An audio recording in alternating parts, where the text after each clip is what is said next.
Mag-apply ka ba ng SSS salary loan or kukuha ka ng mga benefits katulad na lang ng sickness benefits, ngunit wala kang disbursement account?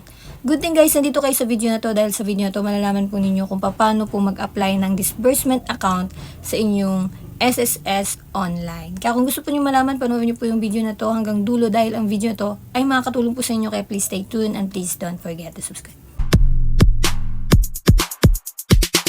So, dito sa ating laptop, magkaparehas lang po pala yung function ng laptop, desktop, at ating cellphone guys. Magkakaiba nga lang yung sizes. Search lang po natin yung my.sss. Pwede nyo po siyang i-click may baba sa my description. Ilalagay ko lang po dyan yung site po na or portal po nila. Hanapin lang po natin yung my.sss portal. Dito guys ay mapupunta nga po tayo doon sa kanilang portal ng SSS. Ito po yung makikita ninyo kapag nakarating na po kayo doon sa kanilang website. Dito guys ilalagay nyo po yung user ID po ninyo. Auto-filled yan siya dahil nakalink po yung Google ko po dito. Kung sa case po ninyo ay wala pa po kayong account, hanapin nyo lang po yung no account yet sa may baba. Ito po yun. Ito po yun guys. I-click nyo lang po yan, yung create now kapag wala pa po kayong account. Means nung wala pa po kayong account, hindi nyo pa po siya na-open sa online account ng may SSS. Magsa-sign in na po tayo. Kapag nag-sign in po kayo, hihingi pa po siya ng OTP PIN. Get mo lang yan guys, as ito yung lalabas. Hihingi po yan ng 6-digit na code. Ilalagay nyo lang po yung OTP dyan. Make sure guys na hindi nyo ipagbibigay yung OTP para hindi po ma-access yan. Dito ina-open na po natin yung My SSS po natin. Scroll nyo lang po yan. Pero meron lang siyang data collection, data privacy act. So lahat ng information natin from full name, date of birth, home address, contact number. Pinalag po yan ni SSS, yung prevent unauthorized access. Kaya kan napapansin po ninyo, humingi pa po sila ng OTP. I-agree nyo lang po yan. Siya na po yung makikita ninyo guys. Sa may bandang baba niyan, makikita nyo po yung contribution po ninyo. Dito po ay makikita nyo po yung contribution nyo. Napapansin po ninyo dito po sa ating contribution, meron po akong bakante na hindi nahulugan. Ang hulog pala natin sa SSS ay nakadepende po sa ating salary. Kung kayo bago pa lamang dito sa SSS, may mga iilan ay maliliit at may naman iilan ay malalaki. So nakadepende kasi yan sa mga sinasahod ninyo at yung rate po ninyo sa kumpanya. Dito guys, kung paano i-apply yung disbursement account, hanapin nyo lang po yung service na nasa taas. Click nyo lang po yan at makikita po kayong disbursement account. Click nyo lang po yung disbursement account. Ito guys ay nakalagay naman din dito yung details kung ano po yung mga hindi pwede. Hindi nyo po siyang basahin. Click nyo lang po yung I certified, kaproceed na lang po kayo. Yung procedure dito guys ay ilalagay nyo po yung disbursement details po ninyo. Ilalagay nyo po yung supporting documents po ninyo. I-review nyo po yan tapos i-enroll.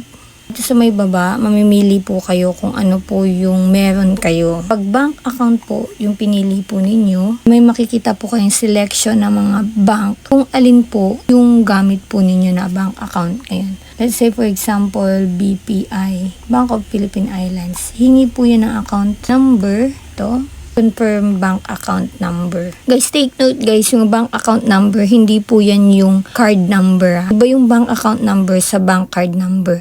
Sinabing bank account, iba po yan guys. Makikita nyo po yan sa deposit slip po ninyo kapag kayo po ay nag-open account po kay bangko. Meron siyang slip na deposit slip na nakalagay po doon yung bank account ninyo. Yung po yung bank account na to. Usually guys, number po niyan is 10 hanggang 12. Tapos i-confirm nyo lang po yan. Tas next. Ngayon kung wala pa po kayong bank account, naman po tayo ditong e-wallet. Ito guys, sa e-wallet guys, inaalaw po nila kapag kayo po ay mag-salary loan at calamity loan, inaalaw po nila na gamitin yung e-wallet ninyo.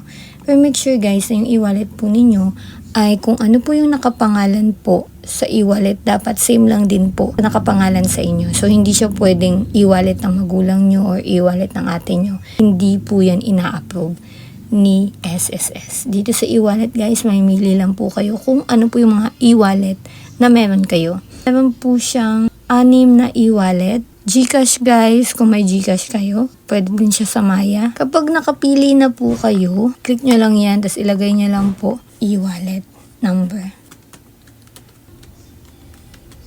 Pag nalagay nyo na yung e-wallet number ninyo guys, i-next nyo lang po yan. Tapos dito guys, yung next na po niya is yung supporting documents po ng GCash po ninyo. Ganun din po yan sa bank guys kapag pinili nyo po yung bank, ganun din po siya, hihingi din po siya ng mga, mag-upload po kayo ng documents. So dito sa may documents guys, mamili lang po kayo, e-wallet screenshot. Yung e-wallet po, yung ano po ninyo. Dapat daw po hanggang 3 MB, JPEG or PDF, pwede po. Basta maximum size of 3 MB. Screenshot po, dapat nakalagay po yung full name po ninyo. Tapos yung nasa baba is yung account number or yung number po ng GCash. May baba naman din po guys, ay ilalagay nyo naman po yung list of IDs. Meron po kayo. So, dito guys, mag-view nyo po kung ano po yung mga list IDs na ina-approve po nila. So far guys, kapag may UMID kayo, SSS ID at Philippine ID o yung tinatawag nila na PhilSci, pwede po yan.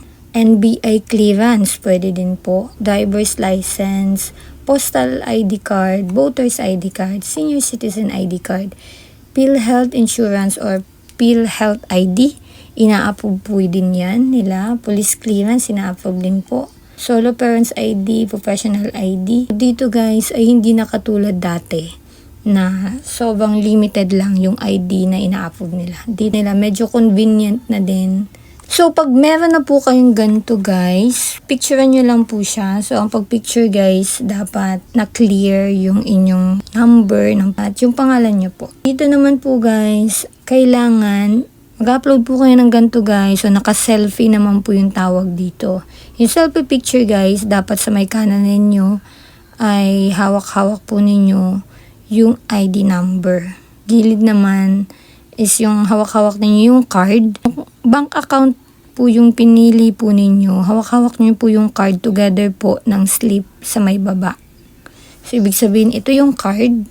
Tapos, ilalagay nyo po yung slip sa may baba na dapat hindi natatakpan yung pangalan nyo at yung bank account number ninyo. Question, yan. Paano naman po yung screenshot? Or paano naman sa e-wallet? Wala naman po kaming card sa e-wallet. So, pwede po yung cellphone po ninyo, i-selfie po ninyo together po ng inyong ID. Ngayon, pag hindi pa rin okay, try nyo po mag-selfie lang gamit ng ID po ninyo. Kasi meron naman siya dito sa may taas na bank account screenshot. Yun po yung gawin nyo guys. If ever hindi po mag-approve at ginawa nyo naman po, usually, kaka-problem yan doon sa rename. Bago kayo mag-submit ng documents guys, make sure guys na yung name po ninyo na i-upload guys, kailangan naka-rename siya. Tulad niyan, nag-picture po kayo tas image lang. Diyan po minsan hindi ina-approve ni SSS. Kasi po, yung name, image 1116, hindi po siya ina-approve. So, ang kailangan nyo pong gawin bago nyo po i-submit yan, kailangan nyo po i-rename. Bago nyo po siya i-upload. Kung nandito na po kayo, tapos i-upload nyo na po siya. Punta lang kayo sa documents. Ayan, hanapin nyo na yung mas SSS ID. Tsaka nyo po siya i-upload. Same lang din po yan dun sa may cellphone ninyo. Kung cellphone yung gamit po ninyo, hanapin nyo lang yung rename. Sa may bandang gilid po yun. Long dot ata yun. Tapos, i-rename nyo lang po. Upload nyo na po guys, lahat. Review nyo lang po yun. Enroll. If ever guys na nagkaroon kayo na experience po, submit kayo, hindi nyo ma-enter or hindi nyo ma-submit. Andito na kayo, na send nyo naman, na okay naman. Nalagay nyo naman yung tapos hindi nyo ma-submit. I-refresh nyo lang po siya. So, ibig sabihin ng refresh guys, mag-log out po uli kayo, tapos mag-log in po uli kayo. Tapos, pag login po ninyo, bilisan nyo lang po yun procedure. Yes, based sa experience ko guys.